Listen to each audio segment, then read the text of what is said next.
In South Asia this year, more than 1 billion people are going to the polls to choose leaders in 5 countries: Bangladesh, Bhutan, Sri Lanka, India, and Pakistan. It's a test of democratic values and human rights in the region. Pakistan will hold its first general election since 2018 later this week. The country's had to deal with disastrous floods, food insecurity, and a crumbling economy, and now its democratic system is being challenged. Pakistan's former Prime Minister Imran Khan was thought to have a good chance of returning to power, but he's been convicted in a series of criminal cases that his supporters say is politically motivated. One of his sentences includes a ban on holding public office. Michael Kugelman is the director of the Wilson Center's South Asia Institute. Michael, let's start in Pakistan. This prosecution of Imran Khan, which his supporters say is political, members of his party have been arrested. A candidate affiliated with his party was assassinated. What does this say about the health of democracy in Pakistan right now? Well, the state of democracy is not good in Pakistan, and we have to look at what's been playing out in Pakistan over the last few months in a very broad context. Indeed, Khan has been sentenced to all these jail terms. Leaders of the party have been arrested. Other leaders of the party have been arrested. The media has been pressured not to cover campaign rallies of Khan's party.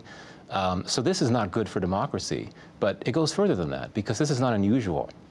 This is not an outlier in the sense that in the past, in other elections in Pakistan, the same thing has happened, where particular parties have faced crackdowns. So the fact that this is not a one-time thing, the fact that it's not a one-off, the fact that this has happened so many times before, that is what I think is so troubling about this for democracy in Pakistan. Well, on that point, I mean, Bangladesh had elections in early January. The Prime Minister won her 4th straight term. The United States State Department said it was not free and fair. But they also said in the same statement they look forward to working with her. How important is it? This is a very key region just because of where it is. How important is it that the United States have a good working relationship with these countries? I think you have to look at this in the context of great power competition. The U.S. increasingly looks at South Asia through the lens of its competition with China and with Russia. China has been increasingly present in South Asia through infrastructure projects and also through naval power projection in the Indian Ocean region. This is concerning for the U.S. Also, quietly, Russia has been a key player in South Asia. It has a close relationship with India. It has a growing relationship with Pakistan. And it also has energy cooperations set up with Bangladesh. So I think that the U.S. feels a need to strengthen engagement with the countries of South Asia in order to push back against this growing influence of China and Russia. And to do that, are they willing to sort of overlook the lack of democracy? They talk about wanting to spread democracy around the world, encourage democracies. I think that strategic imperatives end up carrying the day in the sense that the administration, the current administration, has used this values-based foreign policy where it sought to push for better, more rights, more democracy in the region, but it's applied that very selectively. It had been applying it quite vociferously and robustly in Bangladesh, much less so in India, which is another country struggling with democratic backsliding. It's been fairly quiet in Pakistan as well. These are all different countries, different policies. The U.S. has different interests. The interesting thing is that even in Bangladesh, this just happened today, we've learned that President Biden conveyed a letter to the Bangladesh Prime Minister in which he said that he looks forward to working with her. And talk a little bit about, you have been touching on it, but sort of the nature or the state of democracy in this whole region.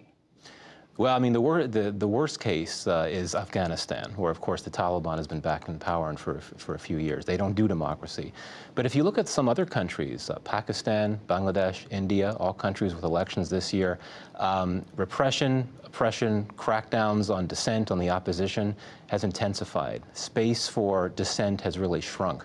And it's, people will say, okay, well, you're talking about democratic backsliding in South Asia. 5 countries in the region have elections this year. That's true, but several of these elections, there's big concerns about them not being free and fair, including the ones in Bangladesh and Pakistan. The silver lining here, Bhutan, a relatively recent democratic transition, and it had an election in January that was viewed as free and fair. So there's the good news story. Pakistan, of course, had a series of military leaders for about 3 decades. What has that done to the democratic institutions there? I mean, this has been one of the biggest challenges to Pakistan's democratic development and consolidation. The military there's a legacy of direct military rule. It has been more than 15 years since the military was in direct control, but it's remained very active, influential behind the scenes, and especially right now. In fact, I'd say it's more active now in policy and politics during a period of civilian rule than it has been for quite some time, to the point that you have senior military leaders, including the Army chief, directly involved in economic policy, not foreign policy or security policy, which is the typical realms where the Pakistani military is during periods of civilian rule. You talked about how the United States, for its other purposes, overlooked these shortcomings. What could the United States or what could the world do to strengthen these democracies? Well, I think that it all comes down to trying to identify key democratic institutions and how to bring more support to them. And there are a number of ways of going about that, but it's a very delicate issue because many of these countries are very sensitive to this idea of the U.S. or other Western countries saying, well, look, you've got issues with democracy, we can help you strengthen it.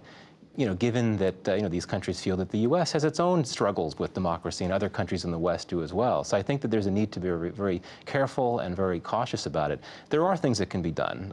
In many cases, they have not been done. I mean, the U.S. theoretically has some leverage in some of these countries. If you look at Bangladesh, for example, Bangladesh is heavily dependent on the U.S. as a trade partner. The U.S. is the top export destination for Bangladesh. So if the U.S. really wanted to try to pressure the government there to show more respect for human rights, it could impose trade sanctions on Bangladesh, but it's not going to do that for the very strategic, interest-based reasons that we discussed before. Michael Kugelman of the Wilson Center's South Asia Institute, thank you very much. Thank you.